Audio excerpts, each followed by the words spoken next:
రాముణ్ణైనా కృష్ణుణ్ణైనా కీర్తిస్తూ కూర్చుంటామా, వాళ్ళేం సాధించారో కొంచెం గుర్తిద్దాం మిత్రమా. సంద్రం కూడా స్తంభించేలా మన సత్తా చూపిద్దామా, సంగ్రామంలో గీతా పాఠం తెలుపమా. మనమంతా శ్రీరామనవమి వేడుకలను ఘనంగా జరుపుకున్నాం. 2 రోజులు గడిచిపోయింది. మళ్ళీ ఉరుకుల పరుగుల జీవితంలోకి అడుగుపెట్టేశాం. అయితే రాముని జన్మదినం ఆ ఒక్కరోజు మాత్రమే పండుగగా జరుపుకుని సంబరాలు చేసుకుంటే సరిపోతుందా, లేదంటే రాముడు చెప్పిన ఆదర్శాలను ఆచరణలో నిలుపుకోవాలా? అసలు రామనవమి పండుగ అర్థం ఏమిటి? రామావతారం దేనికోసం? సనాతన ధర్మంలో రాముడంటే ఒక వ్యక్తి కాదు, ఒక జీవన విధానం, ఒక భావం, ఆత్మస్పర్శ. అసలు రామ అంటే మనకు గుర్తొచ్చేవి ఎన్నో సుగుణాలు, ఎన్నో విలువలు. రామో విగ్రహవాన్ ధర్మ సాధు సత్యపరాయణ అంటారు. అసలు రాముల వారికి అంత జ్ఞానం ఎక్కడి నుంచి వచ్చింది? ఆ జ్ఞానం ఏమిటి? ఎప్పుడైనా ఆలోచన చేశామా? ఈ వీడియోలో అది తెలుసుకోబోతున్నాం. జీవకమలం ప్రేక్షకులకు స్వాగతం పలుకుతూ ఈ వీడియో చూస్తున్న ప్రతి ఒక్కరికి ఆత్మారాముని అనుగ్రహం కలగాలని కోరుకుంటూ వీడియోలోకి వెళ్ళిపోదాం. మన జీవితంలో చాలాసార్లు ఒక ప్రశ్న ఉదయిస్తూ ఉంటుంది. అసలు ఇదంతా ఎందుకు జరుగుతుంది? ఈ జీవితం యొక్క పరమార్థం ఏమిటి అని. సరిగ్గా రాముల వారికి కూడా జీవితంపై ఇలాంటి ప్రశ్నలే కలిగాయంట. అయితే మనకు వచ్చే వైరాగ్యం మనం ఏదైనా కోల్పోయినప్పుడో లేదంటే దుఃఖంతో ఉన్నప్పుడో వచ్చే వైరాగ్యం. కానీ రాముల వారిది సాత్విక వైరాగ్యం అట. బాహ్య కారణం లేకుండానే తన చుట్టూ ఉండే పరిస్థితులను పరిశీలించడం వల్ల తనకున్న బుద్ధి వివేకంతో వచ్చే వైరాగ్యం వలన ఈ ప్రశ్నలు ఉదయించాయట. మరి ఇటువంటి ప్రశ్నలకు 1000 సంవత్సరాల క్రితమే సమాధానమిచ్చిన గ్రంథం యోగ వాసిష్టం. ఇది కేవలం పుస్తకం మాత్రమే కాదు, మన మనస్సును మార్చివేసే జ్ఞానం. ఇది జీవితం మీద ఉన్న భ్రమలను తొలగించి ఎలా జీవించాలో చెప్తుంది. ఇప్పటికీ ప్రపంచవ్యాప్తంగా ఉన్న ఆధ్యాత్మిక అన్వేషకులను ప్రేరేపిస్తున్న ఈ గ్రంథం రాముల వారి కులగురువైన వశిష్ఠ మహామునికి మరియు రాముల వారికి మధ్య జరిగిన సంవాదంగా కొనసాగుతుంది. వశిష్ఠుడు శ్రీరామునికి ఉపదేశించిన యోగ వాసిష్టం గ్రంథంలో 6 ప్రకరణలను పరిశీలిస్తే అందులో మొదటిది వైరాగ్య ప్రకరణం. శ్రీరాముడు తన గురుకుల విద్య పూర్తయిన తరువాత తండ్రి మాట ప్రకారం తన తమ్ముళ్లతో కలిసి తీర్థయాత్రలకు వెళ్లారట. అప్పట్లో చదువు పూర్తయిన రాకుమారులకు లోకజ్ఞానం కోసం తీర్థయాత్రలకు పంపేవారట. అయితే ఆ తీర్థయాత్ర ముగించుకొని తిరిగి వచ్చిన రాముల వారు పరధ్యానంగా చింతగా ఒక వైరాగ్య భావనతో ఉండేవారట. ఒకరోజు దశరథ మహారాజు గారి సభలో రాముల వారు దిగులుగా ఉండడం గమనించిన విశ్వామిత్రుల వారు, రామా, నీ చింతకు కారణమేమిటి అని అడిగారట. అప్పుడు శ్రీరాముడు, ఓ మహాత్మా, మనం పుట్టడానికే మరణిస్తున్నాం, మరణించడానికే తిరిగి పుడుతున్నాము. సుఖం వెంటనే దుఃఖం కూడా కలుగుతుంది. ఈ సుఖదుఖాల అనుభవాలు ఎందుకు? మానవుని ఆయుష్ ఎంత చిన్నది. వివిధ రకాలైన సంకల్పాలతో ఆసక్తులతో బాల్యం యవ్వనం గడిచిపోతుంది. వార్ధక్యం వచ్చే నాటికి ఇక ఏమీ చేయకుండా మిగిలిపోతున్నాడు. చివరికి అతడు తన స్వస్వరూపాన్ని తెలుసుకోకుండానే మరణిస్తున్నాడు.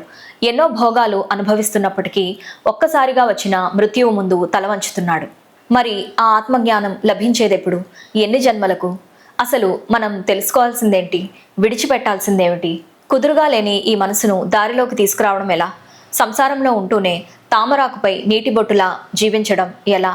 తత్వజ్ఞానం పొంది మేమంతా ఈ భయ శోకాల నుండి విముక్తి పొందే మార్గం ఏదైనా ఉందా? ఉంటే అది బోధ చేయండి అని విశ్వామిత్రుల వారిని రాముల వారు అడిగారట. శ్రీరాముడు ఇంత చిన్న వయసులోనే ఎంత ఆత్మ వివేకం అనుభవంలోకి తెచ్చుకున్నారు అని అక్కడ సభలో ఉన్న మునులు సిద్ధులు ఆశ్చర్యపోయారట. ఈ ప్రకరణంలో వైరాగ్యం అంటే జీవితం వదిలివేయడం కాదు, జీవితంపై ఉన్న భ్రమలను వదిలివేయడం అనే గొప్ప సత్యం తెలుస్తుంది. ఆ తత్వ విచారంచే పూర్ణత్వాన్ని అనుభవించడమే మన రామయ్య అవతార విశేషం. ఆ అవతారం మనకు బోధిస్తున్న తత్వ విచారం మనలో ఎంతమంది ప్రయత్నిస్తున్నాం? ఆలోచన చేద్దామా? ఇక రెండవది ముముక్షు ప్రకరణం.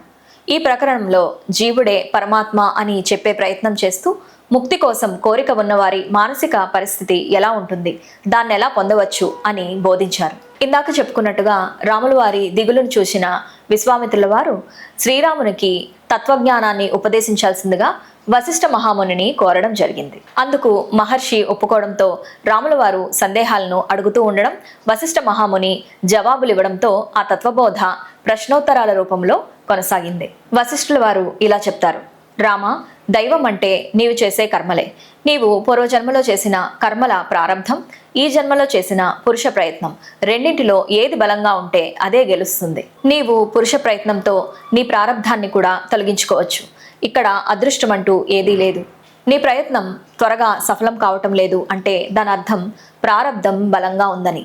అందువల్ల నీవు ఈ జన్మలో ప్రయత్నాన్ని అధికం చేయాలి. అంతే తప్ప నా అదృష్టం ఇంతే అని ప్రయత్నాన్ని విడిచిపెట్టడానికి లేదు. సత్పురుషులతో స్నేహం చేస్తూ ఉండాలి. శాస్త్రాలను అధ్యయనం చేస్తూ ఉండాలి.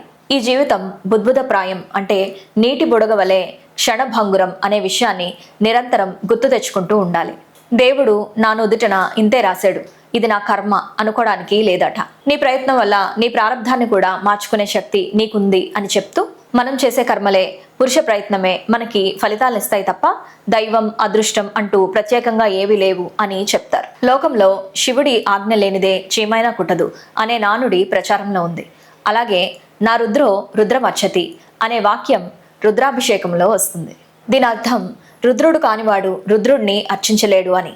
దైవం ఎక్కడో ఉన్నది అన్నప్పుడు నువ్వు దైవంగా ఎలా మారగలవు? నాకు జరిగేవన్నీ దైవమే చేస్తుంది అని అనుకోవడం పొరపాటు. అది కష్టమైన సుఖమైన. నాకు అదృష్టం లేదు కాబట్టే నా జీవితం ఇంతే అని అనుకోవడం అంత అవివేకం మరొకటి లేదట. మన కర్మలే ఫలితాలుగా వస్తాయి. అందుకే బుద్ధి కర్మానుసారిణి, కర్మలను అనుసరించే బుద్ధి ఉంటుంది అన్నారు, కానీ బుద్ధి దైవానుసారిణి అని అనలేదు కదా. కాబట్టి ప్రయత్నంతో ఆత్మ ఉన్నతి సాధించాలనుకునే వారికి మోక్షానికి 4 ద్వారాలు ఇక్కడ చెప్పబడ్డాయి. అవి శమము అంటే ఇన్నర్ కామ్నెస్, మన అంతరింద్రియాల నిగ్రహము. రెండవది విచారణ, ఎంక్వైరీ. నేనెవర్ని, ఎక్కడి నుంచి వచ్చాను, మరణించిన తర్వాత ఎక్కడికి వెళ్తాను, ఇలా ఆత్మ విచారణ చేసుకుంటూ ఉండాలి. మూడవది సంతోషం, కంటెంట్మెంట్. నిరంతరం సంతోషంగా ఉండడానికి ప్రయత్నిస్తూ ఉండాలి. నాలుగవది సాధు సంఘం, కంపెనీ ఆఫ్ హోలీ మెన్ అంటే సత్పురుషులతో స్నేహం అన్నమాట. మోక్షం అనేది క్రమశిక్షణతో ప్రయత్నం చేసే వారికి మాత్రమే దొరుకుతుంది అని ఈ ప్రకరణంలో చెప్తున్నారు. మరి మనం పండుగలు చేసుకుంటూ తాత్కాలిక ఆనందంలోనే ఉండిపోదామా, లేదంటే రాముల వారిలా ఆత్మ విచారణ మొదలుపెట్టి శాశ్వత ఆనందాన్ని పొందుదామా? మరణం ఎప్పుడొస్తుందో ఎవరికీ తెలియదు. కొంచెం వివేకం ఉన్నా సరే కాలం వృధా చేసుకోము. తత్వజ్ఞానం గ్రహించిన మహనీయుని కోసం వెతుకుదాం. అతడిని గుర్తించి సమీపించి రాముల వారి వలె సందేహ నివృత్తి చేసుకుని ఆ శుద్ధ జ్ఞానమందు విలీనమవుతాం. ఈ విధంగా ఈ ముముక్షు ప్రకరణంలో ముక్తి కోసం సాధనను విడిచిపెట్టకండి. సాధన ద్వారా మనసు శుద్ధి అవుతుంది. ఆత్మ విచారణ అంతఃకరణంలో ప్రవేశించినప్పుడు తత్వజ్ఞానం జనిస్తుంది అని చెప్పబడింది. ఇక మూడవది ఉత్పత్తి ప్రకరణం. ఈ ప్రకరణంలో సృష్టి ఎలా పుట్టింది అనే ప్రశ్నకు సమాధానం చెప్తూ, కనిపించే జగత్తంతా మిథ్య, ఎండమావిలా అశాశ్వతమైనది, ఆత్మ పదార్థం ఒక్కటే ఈ జగత్తంతా ఉన్నది, బ్రహ్మ సత్యం జగన్మిథ్య అనే పరమ సత్యాన్ని చెబుతూ శివుడైనా విష్ణువైనా నీలో ఉన్న ఆ ఆత్మ పదార్థమే అని చెప్తుంది. నీవిప్పుడు మానవ జన్మను పొందావు. ఇదొక మంచి అవకాశము. సమస్త జ్ఞానముల్లోకెల్లా ఆత్మజ్ఞానము ఉత్తమమైనది. కాబట్టి నీవు ఈ జన్మలోనే ఆత్మ అనుభవము పొందాలి అని చెప్పబడింది. జీవన్ముక్తుడు ఎవరు అని రామచంద్రమూర్తి అడిగిన ప్రశ్నకు, ఎవరి వల్ల ఈ లోకానికి భయం లేదో, ఎవరికి ఈ లోకం వల్ల భయం లేదో అటువంటి భయము కోపము లేనివాడు జీవించి ఉండగానే ముక్తిని పొందినట్లు అని చెప్పారు. ఇక్కడ మనం గ్రహించాల్సిన విషయం ఏంటంటే, జీవన్ముక్తి అంటే పరమాత్మయందు లయమైపోవడానికి, మోక్షం సాధించడానికి కావలసిన జ్ఞానాన్ని పొందడం. ఒకసారి తాను ఆత్మ అని ఎరుకలోకి వచ్చేస్తే అలా ఎరుకలోకి వచ్చినవాడే జీవన్ముక్తుడు అంటారు. చనిపోయిన తర్వాత ఎప్పుడో వచ్చేది మోక్షం కాదు. జ్ఞానం పొందగానే తాను ఆత్మ అనే స్థితి ఎరుకలోకి రాగానే నేను శరీరం కాదు అనే అనుభవం రావడమే జీవన్ముక్తి.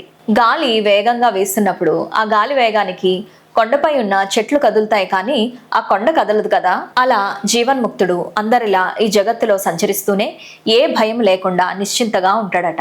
అలాంటి జీవన్ముక్తుడు దేహం విడిచిపెట్టిన తర్వాత విదేహముక్తుడవుతాడట. మరలా జన్మించడు, మరణించడు, వ్యక్తుడు కాడు, అవ్యక్తుడు కాడు అని చెప్తారు. నాలుగవది స్థితి ప్రకరణం.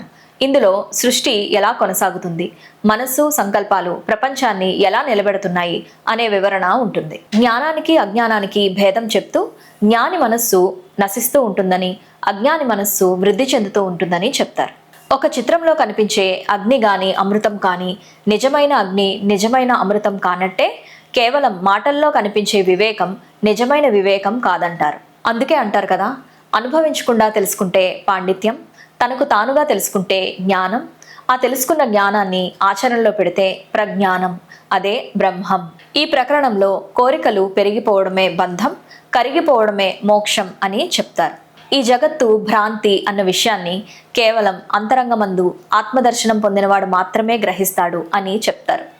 అంతరంగమున ఆత్మారాముడు అనంత రూపముల వింతలు సలుపగా, సోమ సూర్యులు సురలు తారలు ఆ మహాంబుదులు అవని జంబులు అంతారామమయం, ఈ జగమంతారామమయం. ఐదవది ఉపశమ ప్రకరణం. ఈ ప్రకరణంలో ఆత్మవిచారం ఎలా చేయాలో చెప్తారు. ఆత్మజ్ఞానం పొందడానికి ఏమేం కావాలో చెప్తూ సరైన శాస్త్రాలను అధ్యయనం చేయడం, సత్పురుషులతో స్నేహం చేయడం, తీవ్రమైన వైరాగ్య భావనలు కలిగి ఉండటం, తద్వారా మనసును శుద్ధి చేసుకోవాలి. ఆ తర్వాత గురు బోధ ద్వారా ఆత్మజ్ఞానం పొందడానికి వీలవుతుంది అని చెప్తారు. మనస్సు లయమే ఉపశమం, అదే మోక్షానికి ద్వారం అని చెప్తారు. మనస్సును శుద్ధం చేసుకుని నీ కర్తవ్యాన్ని నిర్వర్తించడం ప్రశాంతతకు మార్గం అని ఈ ప్రకరణం చెప్తుంది. ఆరవది నిర్వాణ ప్రకరణం. నిర్వాణం అంటే దుఃఖానికి పూర్తి ముగింపు అని అర్థం. సనాతన ధర్మంలో దీనినే మోక్షం లేదా ఆత్మ పరమాత్మతో విలీనం కావడం అని చెప్తారు. ఈ ప్రకరణంలో మోక్ష స్థితి ఎలా ఉంటుంది, జీవన్ముక్తుడు ఎలా ఉంటాడు అని వివరిస్తూ ఆత్మజ్ఞానం ద్వారా జనన మరణ చక్రాల నుండి విముక్తి అనే తుది సత్యం చెప్పబడింది. విగ్రహాలలో కాకుండా జ్ఞానులు చిదాకాశంలోనే పరమాత్మను దర్శిస్తారు అని అంటారు. నిజానికి చిదాకాశమే పరమాత్మ అనే సత్యం గ్రహించిన నాడే నీవే పరమాత్మ అనే పరమసత్యం కూడా అవగతమవుతుంది అని చెప్తారు. ఈ విధంగా బ్రహ్మర్షి వశిష్ఠుల వారు చేసిన ఆత్మబోధతో నిన్ను ఉద్ధరించేవారు వేరెవరు లేరు, దేవుడితో సహా నిన్ను నీవే ఉద్ధరించుకోవాలి. స్వప్రయత్నాధృతే అంటే మోక్ష సాధనకు నీ ప్రయత్నం తప్ప వేరే కారణమేమీ లేదు అని తెలుసుకున్న రామచంద్రమూర్తి ప్రశాంత చిత్తుడయ్యారట. పసిడి పతకాలహారం కాదురా విజయ తీరం, ఆటనే మాటకర్థం నిన్ను నువ్వే గెలుచు యుద్ధం, శ్రీరామనవమి జరిపే ముందు లంకను గెలవరై, విజయదశమి కావాలంటే చెడును జయించరా. మనసుని కట్టివేస్తేనే కానీ సత్యము కనిపించదు. మనసే బంధానికి మోక్షానికి కారణం. మనసును స్వాధీనం చేసుకుంటే మనకు స్వాధీనం కానిదే లేదు.